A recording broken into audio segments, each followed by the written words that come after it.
77వ అధ్యాయం. సంజయుడు ధృతరాష్ట్రుడికి ఇలా చెప్పాడు: ఓ మహారాజా, ఆ రాత్రి శ్రీకృష్ణార్జునుడు ఎంతో దుఃఖించారు. పాముల్లాగా దీర్ఘమైన నిట్టూర్పులు విడిచారు. నిద్రపోలేదు. వారు నరనారాయణులు. వారు కోపంతో ఉన్నారని తెలిసి ఇంద్రుడితో సహా దేవతలందరూ బాధపడ్డారు. రేపేం జరుగుతుందో అని చింతించారు. అప్పుడు ఆ సమయంలో భయసూచకంగా దారుణమైన వాయువు కూడా వీచింది. అది ఎంతో భయాన్ని కలిగించింది. ఇంతలో తెల్లవారింది. సూర్యుడు ఉదయించాడు. సూర్యమండలం వద్ద మండలాకారం ఏర్పడింది.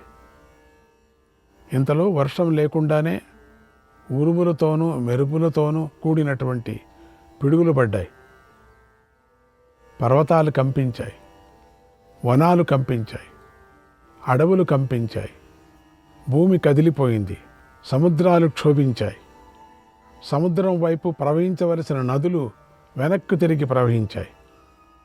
రథాలకు కట్టిన గుర్రాలు, మనుష్యులు, ఏనుగుల యొక్క 2 పెదవులు అదిరాయి. అది మాంసభక్షకులకు ఆనందం కలిగించింది. యమలోకం వృద్ధి చెందటం కోసం అలా జరిగింది.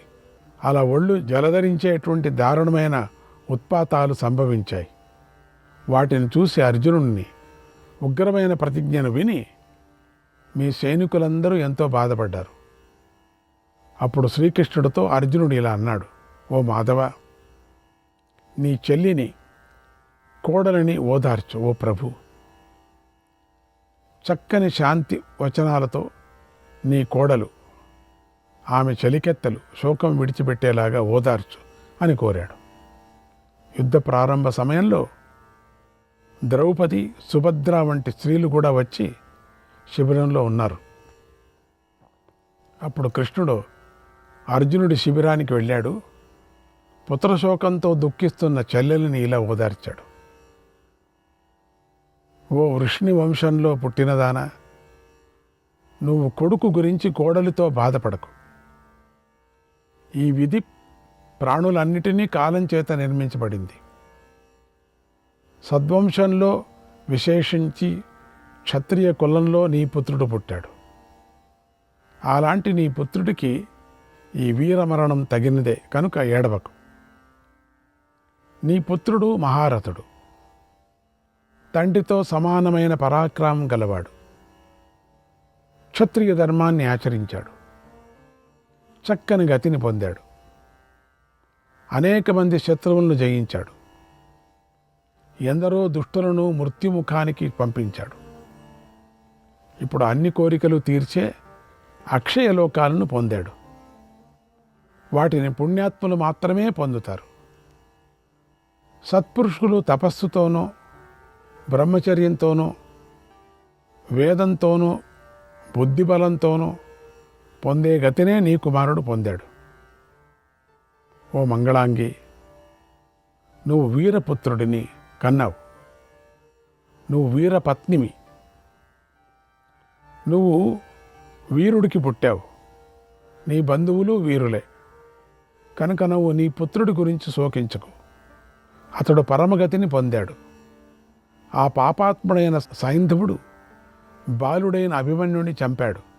కనుక తన మిత్రులతోనూ బంధువులతోనూ కలిసి చేసినటువంటి ఈ అపరాధానికి అతడు తప్పకుండా తగిన ఫలితాన్ని అనుభవిస్తాడు. రేపు తెల్లవారుగానే అతను రక్షించమని అతడు అమరావతికి పోయి ఇంద్రుణ్ణి కోరుకున్న పార్థుడి నుండి సైంధవుడు తప్పించుకోలేడు. రేపు జరిగే యుద్ధంలో సైంధవుడి శిరస్సు తెగిపోతుంది. అది శమంత పంచకానికి ఆవల పడింది అనే వార్తను నువ్వు తప్పకుండా వింటావు. కనుక శోకాన్ని విడిచిపెట్టు, ఏడవకు. ఇతర సత్పురుషులు పొందే గతిని వీరుడైన అభిమన్యుడు క్షత్రియ ధర్మ ప్రకారం ముందుగానే పొందాడు. నీ కొడుకు ఎత్తైన భుజాలు కలవాడు. యుద్ధం నుండి వెనుకడుగు వెయ్యడు. శత్రు రథికులను సంహరిస్తాడు. మహావీరుడు. అతడిప్పుడు స్వర్గానికి చేరుకున్నాడు కనుక సంతాపాన్ని విడిచిపెట్టు. అభిమన్యుడు తండ్రి వైపు తల్లి వైపు గల మర్యాదలను ఆచరిస్తాడు. పరాక్రమశాలి, వీరుడు, మహారథి. అతడు వేల కొద్ది శత్రువులను చంపి తాను మరణించాడు. ఓ సుభద్ర, నువ్వు ఇప్పుడు కోడల్ని ఓదార్చు. నువ్వు ఏడుస్తూ కూర్చుంటే ప్రయోజనమేముంది? ఆ వీరుడికై విచారించుకో. రేపు నీవు సంతోషకరమైనది, ప్రియమైనది అనేటువంటి వార్తను వింటావు. దుఃఖించుకో. అర్జునుడు ఎలా ప్రతిజ్ఞ చేశాడో అది అలాగే జరిగి తీరుతుంది. వేరొక విధంగా జరగదు. నీ భర్త చేయాలనుకున్నది ఎప్పుడూ నిష్ఫలం కానే కాదు. తెల్లవారిన తర్వాత మనుష్యులు, పన్నగులు, పిశాచులు, రాక్షసులు, పక్షులు, సురాసురులు రక్షించాలని వెంట వచ్చినా వారందరూ ఏమీ చేయలేరు కనుక దుఃఖించుకన్నాడు శ్రీకృష్ణుడు. శ్రీకృష్ణాయ పరమాత్మనే నమః. 78వ అధ్యాయం. సంజయుడు ధృతరాష్ట్రుడికి ఇలా చెప్పాడు: ఓ మహారాజా, మహాత్ముడైన శ్రీకృష్ణుడి మాటలు విని సుభద్రాదేవి పుత్రశోకంతో ఆర్తురాలు అయిపోయింది. ఎంతో దుఃఖించింది. అయ్యో పుత్ర, నాయన, మందభాగ్యురాలైన నా కడుపున పుట్టావు. తండ్రితో సమానమైన పరాక్రమాన్ని కలిగి ఉన్నావు. అయినా కూడా నువ్వు యుద్ధంలో ఎలా మరణించావు?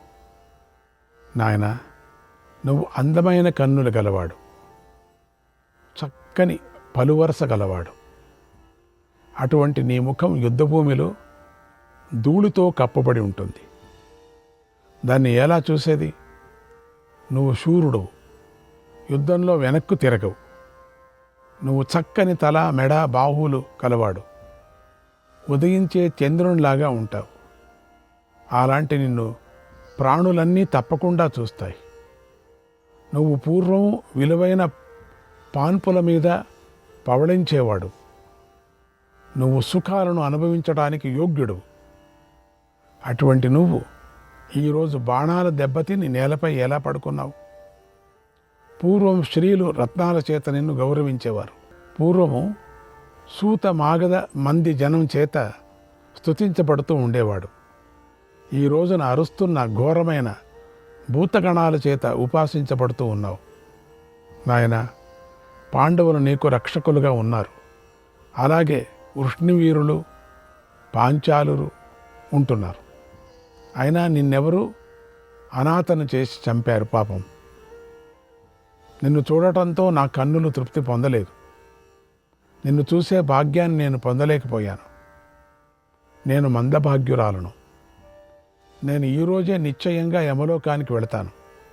ఓ పుత్ర, విశాలమైన కన్నులు, చక్కని కేశపాశం, మనోహరమైన మాటలతో ఉన్న నీ చక్కని ముఖాన్ని తిరిగి నేనెప్పుడు చూస్తానో?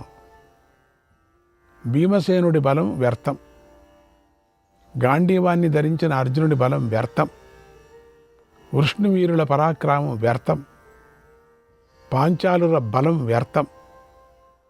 యుద్ధానికి వెళ్ళిన నిన్ను వారు నలువైపుల నుండి కాపాడలేకపోయారు. ఈ కేకేయలు, చేది, మత్స్య, శృంజయ వీరులు ఎందుకు పనికిరానివారు. ఎందుకంటే ఎవరు లోపలికి వెళ్ళలేదే. నిన్ను చూడకపోవటం వల్ల దుఃఖంతో నిండిన నా కన్నులకు ఈరోజు ఈ భూమంతా శూన్యంగా కనిపిస్తుంది, కాంతి విహీనమై కనిపిస్తుంది. నువ్వు కృష్ణుడి మేనల్లుడవు, గాంధీవధారి అయినటువంటి అర్జునుడి పుత్రుడవు, అతిరథుడవు. ఈరోజు యుద్ధరంగంలో కూలిపోయిన నేనెట్లా చూస్తా? ఓ పుత్ర, ఓ అభిమన్యు, రా, మందభాగ్యురాలైన నా ఒడిలో కూర్చో. హా వీర దృష్టో నష్టచ్చ ధనం స్వప్న వివాసిమే అఘోఘ్య నిత్యం మానుష్యం, అఘోఘ్య నిత్యం మానుష్యం, జలబుద్భుద చంచలం, జలబుద్భుద చంచలం. అయ్యో వీరుడా, కలలోని సంపాదనల నువ్వు నాకు కనిపించి నశించిపోయావు. కలలో మాదిరి సంపాదనలు, ఆహా, మానవ జీవితం కదులుతున్న నీటి బుడగలాగా అనిత్యమైనది, నీటి బుడగలాగా అనిత్యమైనది. నీ భార్య ఇంకా యుక్త వయస్సులోనే ఉంది. నీ వియోగ దుఃఖంతో కుమిలిపోతుంది. దూడను కోల్పోయిన ఆవులాగా ఉంది. నేను ఆమెకి ఎలా ధైర్యాన్ని చెప్పను? ఈ ఉత్తమురాలు, సుశీల, ప్రియభాషిణి, చక్కగా మాట్లాడుతుంది.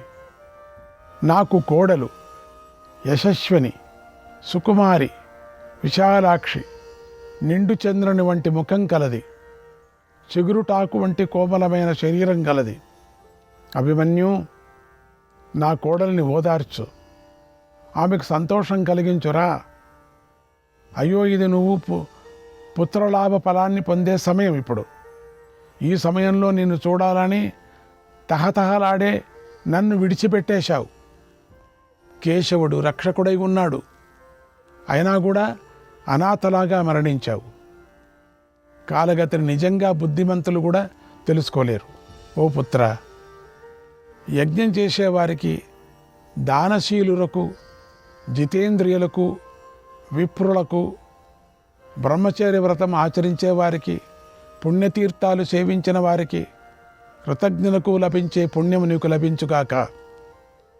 ఉదార స్వభావం కలవారికి, గురుసేవ చేసిన వారికి, సహస్ర దక్షిణలు ఇచ్చిన ధర్మాత్మలకు కలిగే సద్గతి నీకు లభించుగాక.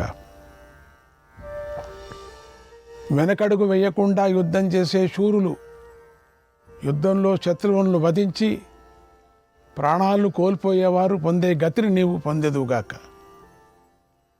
వేల గోవులను దానం చేసేవారు, యజ్ఞ సామాగ్రిని దానం చేసేవారు, కోరుకున్న ఇంటిని దానం చేసేవారికి లభించే శుభగతి నీకు లభించుగాక. నాయన, శరణాగతులైన విప్రుల కోసం నిధిని ఏర్పాటు చేసిన వారు, ఎప్పుడూ ఎవరిని దండించని వారు పొందే గతి నీకు లభించుగాక. నియమవ్రతాలు పాటించే మహర్షులు బ్రహ్మచర్యం ద్వారా ఏ గతులు పొందుతారో, ఏకపత్ని వ్రతులు ఏ గతిని పొందుతారో ఆ గతియే నీకు లభిస్తుంది. సదాచారులైన రాజులు, పుణ్యకర్మల చేత పవిత్రులైన చతురాశ్రాముల వారు కూడా దీనులపై దయ చూపించేవారు పొందే పుణ్యం నీకు లభిస్తుంది. ఉత్తమోత్తమైన వస్తువులను ఎప్పుడు అందరికీ సమానంగా పంచుతూ అనుభవించేవారు, చాడీలు చెప్పని వారు పొందే గతిని నువ్వు పొందుతావు. వ్రతాలను ఆచరించేవారు, ధర్మస్వభావం కలవారు, గురుసేవ చేసేవారు, అతిథులను సంతోషపెట్టే వారికి లభించే గతి నీకు లభిస్తుంది. కష్టమైన దుఃఖాలలో శోకానికి కాలిపోయి కూలిపోయి బాధపడుతూ కూడా తమను తాము నిగ్రహించుకోగలిగిన వారికి లభించే గతిని నువ్వు పొందుతావు. మాతాపిత్రోశ్చ శుశ్రూషాం, మాతాపిత్రోశ్చ శుశ్రూషాం కల్పయంతి కయే సదా, కల్పయంతి కయే సదా స్వదార నిరతానాంచ, స్వదార నిరతానాంచ యా గతిస్తా మవాప్నుహి. ఎల్లప్పుడూ తల్లిదండ్రులను సేవించేవారు, తన భార్యను సంతోషపెట్టేవారు ఎలాంటి సద్గతిని పొందుతారో అలాంటి సద్గతిని నువ్వు పొందుతావు. భార్యను ఆనందింపజేసేవారు, పరస్త్రీలను గౌరవించేవారు పొందే సద్గతిని నువ్వు పొందుతావు. సామ్నాయే సర్వభూతాని, సామ్నాయే సర్వభూతాని పశ్యంతి గతమత్సరాగ, పశ్యంతి గతమత్సరాగ నారుం తుదానాం క్షమిణాం యా గతిస్తా మవాప్నుహి, యా గతిస్తా మవాప్నుహి. ఈర్ష్యాసూయాలు లేకుండా సకల ప్రాణులను సమభావంతో చూసేవారు, క్షమాశీలురై వారు పొందేటువంటి గతిని నువ్వు పొందుతావు. మద్యమాంసాదులకు దూరంగా ఉండేవారు, గర్వము అహంకారము అసత్యాలకు దూరంగా ఉండేవారు, పరపీడానాన్ని విడిచి ఉండేవారు పొందే గతిని నువ్వు పొందుతావు. సిగ్గు గలవారు, సర్వశాస్త్రజ్ఞులు, జ్ఞానతృప్తులు, జితేంద్రియులు అయిన సాధకులు పొందే గతిని నువ్వు పొందుతావు అని దీనంగా సుభద్ర విలపించింది. అప్పుడు మా వద్దకు ఉత్తరతో కలిసి ద్రౌపది వచ్చింది. మహారాజా, అప్పుడు వారందరూ ఎంతో బాధపడుతూ పెద్దగా విలపించారు. దుఃఖంతో స్పృహ లేకుండా నేల మీద పడిపోయారు. కృష్ణుడు కూడా దుఃఖిస్తూ దుఃఖంలో ఉన్న వారందరినీ సేవలు చేశాడు, నీళ్లు చల్లాడు, మంచి మాటలతో ఓదార్చాడు. అప్పుడు సుభద్ర చైతన్యం లేనిదిలాగా పడిపోయి ఉంది. మనస్సులో బాధపడుతోంది, ఏడుస్తుంది. ఆ చెల్లెలితో శ్రీకృష్ణుడు ఇలా అన్నాడు, సుభద్ర, నీ పుత్రుడు గురించి చింతించకు. ఓ ద్రౌపది, ఉత్తరను ఓదార్చు. అభిమన్యుడు క్షత్రియ శ్రేష్ఠుడు. అతడు ఉత్తమ గతిని పొందాడు. ఈ వంశంలో పుట్టిన ఇతర పురుషులు అందరూ కూడా అభిమన్యుడు పొందిన గతినే పొందుతారు. మహారథుడైన నీ కొడుకు ఒక్కడే చూపిన పరాక్రమాన్ని మేము మా స్నేహితులతో కలిసి చూపిస్తాం అని శ్రీకృష్ణుడు సుభద్రను, ద్రౌపదిని, ఉత్తరను ఓదార్చాడు. తర్వాత అర్జునుని వద్దకు వచ్చాడు. ఓ మహారాజా, తర్వాత కృష్ణుడు రాజుల వద్ద, బంధువుల వద్ద, అర్జునుడి వద్ద అనుమతి తీసుకొని తన శిబిరంలోకి వెళ్ళాడు. అందరూ తమ తమ శిబిరంలోకి వెళ్ళారు అన్నాడు సంజయుడు. అప్పటికే తెల్లవారుజామునైంది. శ్రీకృష్ణాయ పరమాత్మనే నమః. 79వ అధ్యాయం. సంజయుడు ధృతరాష్ట్రుడికి ఇలా చెప్తున్నాడు, ఓ మహారాజా, శ్రీకృష్ణుడు ఆ రాత్రి సమయంలో అర్జునుడి శిబిరంలోకి వెళ్ళాడు. నీటిని తాకి నేల మీద దర్భలతో శయ్యనుపరిచాడు. తర్వాత దానిని చక్కగా పూలమాలతో, మంగళకరమైన సువాసన కలిగిన లాజాలతో అలంకరించాడు. ఆ శయ్య చుట్టూ ఉత్తమమైన ఆయుధాలను ఉంచాడు. అర్జునుడు ఆచమనం చేసిన తర్వాత కృష్ణార్జునులు కలిసి శివపూజను చేశారు. దానిని వినయం గల సేవకులు మాత్రమే చూశారు. అక్కడ మిగిలిన వారు చూడలేదు. తర్వాత అర్జునుడు శ్రీకృష్ణుని పూజించాడు.